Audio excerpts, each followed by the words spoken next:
y además académica, ¿sí? Y en ese sentido, la ecología de saberes nos dice, a ver, espérame un poquito. Sí es cierto que tú tienes conocimientos fundamentados en la educación formal, desde luego, pero eso no significa que tus conocimientos fundamentados en la educación formal sean más valiosos o que sean mejores que los que tienen fundamentados desde las costumbres, desde la cultura y desde los conocimientos que surgen de ahí de la comunidad. Entonces, lo que se propone es integrar los conocimientos formales de la educación formal con los conocimientos que surgen de la comunidad, sin invalidar precisamente esta cuestión de lo que ya traen niños, niñas y adolescentes en las escuelas, y no nada más en las escuelas. Ayer justo platicábamos sobre esta cuestión. ¿Cómo podemos aterrizarlo en un ejemplo que sea tangible y que nos pueda llegar a todos y todas? Bueno, cuando ustedes se enferman del estómago, lo primero que hacen seguramente, o tal vez me equivoco, no es pensar en tomar un medicamento que está elaborado en un laboratorio. Y aquí voy a remitirme, si con temor a ser un tanto, no sé, tal vez discriminatorio en ese sentido, las abuelitas y los abuelitos son quienes tienen todos esos conocimientos. Una abuelita no les va a decir, oigan, pues vayan a la farmacia, cómprese un omeprazol por esto, esto y esto. Regularmente lo que nos dicen es, mira, está esta hierba, la haces en té, te la sirves y entonces con eso se te va a pasar. Y resulta que sí se pasa el dolor. ¿A eso cómo le llamamos? Si no está sustentado en el método científico. Si no hay un estudio específico, o al menos la abuelita no tiene el conocimiento específico de por qué esa hierba alivia esos malestares. En cambio, cuando van a la farmacia y compran el omeprazol o algún otro medicamento, ahí sí dice, los ingredientes son estos, estos y estos, porque hay un estudio a partir del método científico y se probó en tal, tal, tal. Entonces, lo que se busca con esta ecología de saberes es precisamente eso, no poner en contra la cuestión de los saberes de la comunidad con los saberes de la educación formal sustentados en el método científico, sino más bien buscar este punto de convergencia en el que en las escuelas podamos abordarlo desde esta manera, ¿sí? Como lo pueden ver aquí abajo en esta imagen, no se trata de imponer, no se trata de decir yo soy el maestro y lo que dice el libro y el programa es lo que vale, sino de escuchar las voces.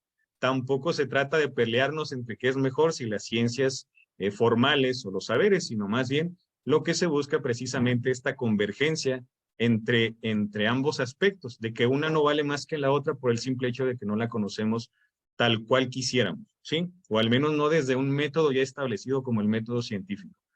Eso es precisamente, compañeros y compañeras, a lo que se refiere el programa de estudios cuando se habla de la ecología de saberes. Y esto no se lo inventó el programa de estudios, ni Andrés Manuel, ni nadie. Esto surge de un autor que se llama Boaventura de Sousa Santos, que propone esta categoría y el programa la retoma. ¿Sale? Ok, miren. Ahora, en esta imagen que me parece a mí bastante gráfica, ¿sí? Hablamos de esta cuestión de dónde se conjugan o dónde convergen esta cuestión de los saberes y lo que entendemos como el pensamiento científico o las ciencias formales. Y de ninguna manera están peleadas, ¿sale? En algún punto convergen. Si ustedes se ponen a analizar, por ejemplo, la aspirina, no surgió específicamente del conocimiento científico y a partir de investigaciones, al menos no al principio, surge de plantas, surge de ciertos elementos naturales. Y a partir de eso entonces podemos tener esta situación de que los saberes comunitarios no están peleados con las ciencias formales. Por el contrario, se complementan a partir de distintas metodologías. Ahora, en este sentido, también tendríamos que analizar esta diagonal está puesta a propósito porque en un inicio habíamos pensado en ponerle un versus como si estuvieran enfrentados, pero en realidad ese no es el sentido, ¿sí? La realidad es que lo que se busca es precisamente que converjan en esta idea de la ecología de los saberes. Ahora, ya aterrizando un poco y dejando un tanto de lado la cuestión teórica respecto al campo formativo de saberes y pensamiento científico y la teoría que lo sustenta, tendríamos que hablar de la vinculación que debe de existir entre el campo formativo de saberes y pensamiento científico y el resto de los elementos curriculares. Primero, es importante mencionar que dentro de este campo se habla de una diferencia de enfoques y es una diferencia de paradigmas, es decir, Anteriormente, en otros programas de estudio, no estoy diciendo que este sea el hilo negro, ni que en el programa 2022 esté todo perfecto, desde luego que no, hay muchas cuestiones que criticar, pero una de las principales diferencias es el enfoque desde donde se aborda esta cuestión de los saberes y del pensamiento científico. Por una parte, si bien anteriormente ya se analizaban los fenómenos naturales, y también desde luego que hay estudios muy completos acerca de las matemáticas y de su desarrollo y su puesta en marcha, la diferencia es que aquí buscan enfocarse hacia lo social.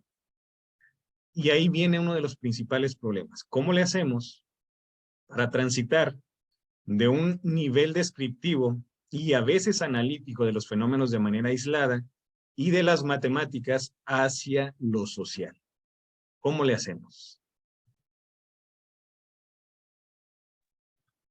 Para eso, compañeras y compañeros, les traigo algunas ideas para ponerlas en la mesa.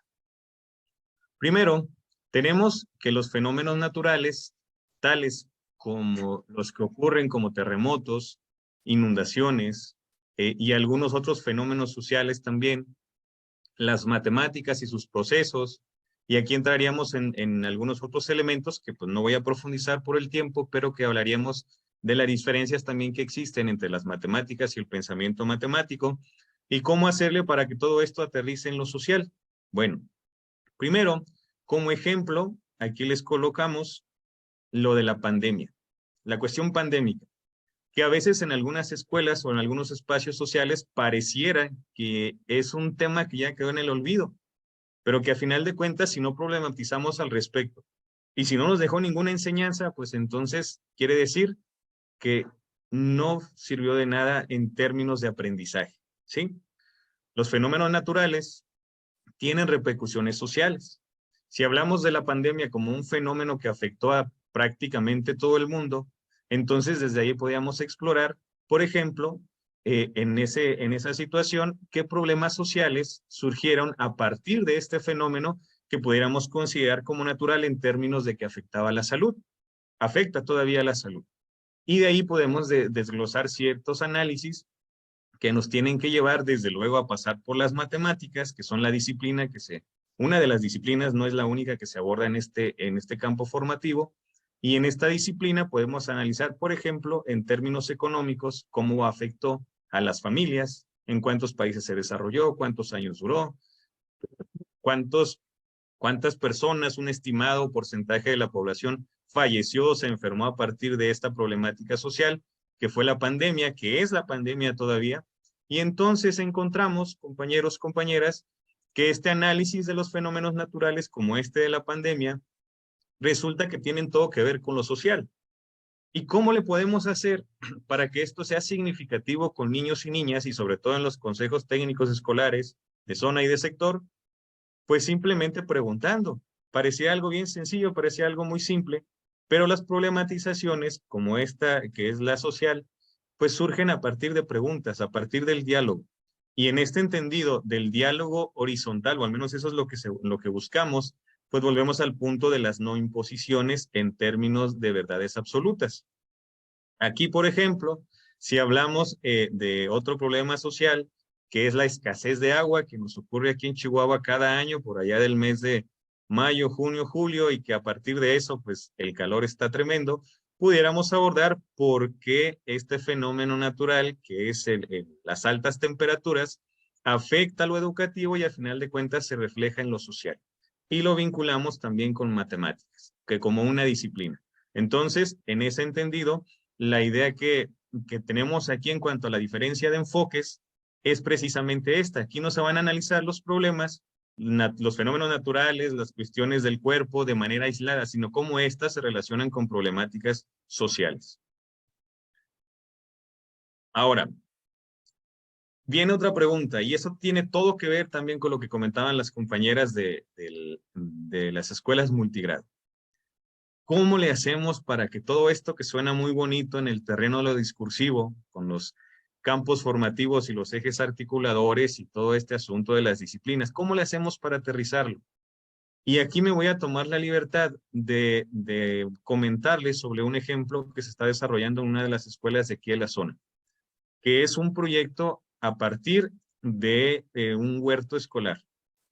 No les voy a decir que esto surgió de la nada, hay mucho trabajo detrás y la realidad es que el mayor peso lo han tenido las compañeras y compañeros que están trabajando ahí en la escuela. Yo lo único que he hecho fue acercarles algunas orientaciones, guiarles en el diseño de algunos proyectos, pero a final de cuentas el trabajo lo están haciendo ellas y ellos y sobre todo los niños y niñas de ahí de esa escuela. Ahora, este ejemplo que me parece, al menos del punto de vista personal, muy gráfico en torno a cómo pudiéramos vincular todo esto de los campos formativos, los ejes articuladores y las disciplinas con un proyecto.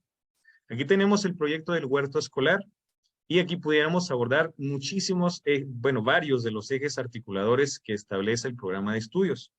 Por ejemplo, hablábamos acerca de la apropiación de las culturas a partir de la lectura y la escritura, que ahí pues los niños y niñas lo que hicieron fue pensar en cuál era el nombre para el huerto y pusieron a escribir ideas, empezaron a pensar qué nombre y por qué pudiera ser. Y allá hablamos de la cuestión de la oralidad, de la producción de textos.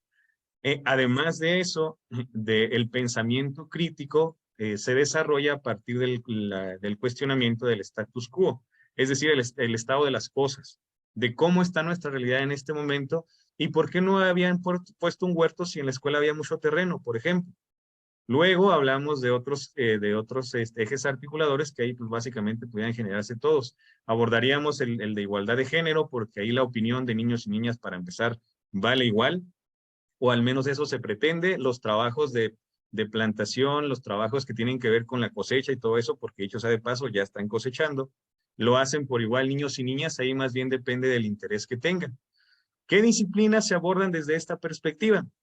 Pues abordamos la disciplina de matemáticas, la disciplina de español, de ciencias naturales, de geografía, todas las disciplinas que ustedes se puedan imaginar convergen en este proyecto, ¿sí? ¿Y por qué se los pongo aquí si estamos hablando del campo formativo de saberes y pensamiento científico?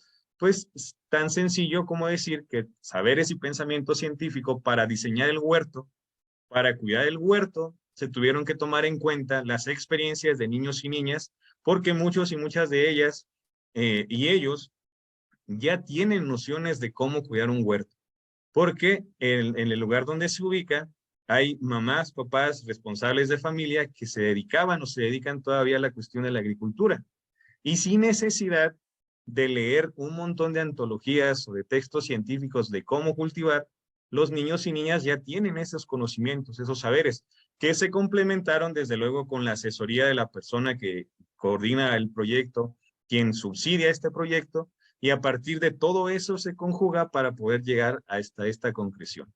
Ahora, ¿por qué con lenguajes también se puede vincular, que es el campo formativo que vimos en la sesión de consejo técnico anterior? Pues porque cada niño y niña se ha expresado en producciones artísticas también a partir de lo que le hace pensar, de lo que le hace sentir este huerto escolar. Y así nos podemos seguir con todos los campos formativos y con todos los ejes articuladores.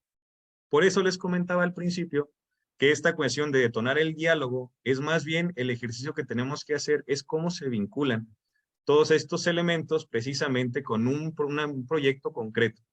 Porque si nos quedamos en el nivel del abstracto, entonces lo que va a pasar es que tal vez nos aprendamos de memoria lo que dice el plan de estudios, nos aprendamos de memoria lo que establece el programa sintético y los pasos a seguir sobre el programa analítico, pero a final de cuentas, si no hay una concreción en la práctica, en el terreno de los hechos, pues nos quedaríamos hasta ahí. Y la idea no es esa.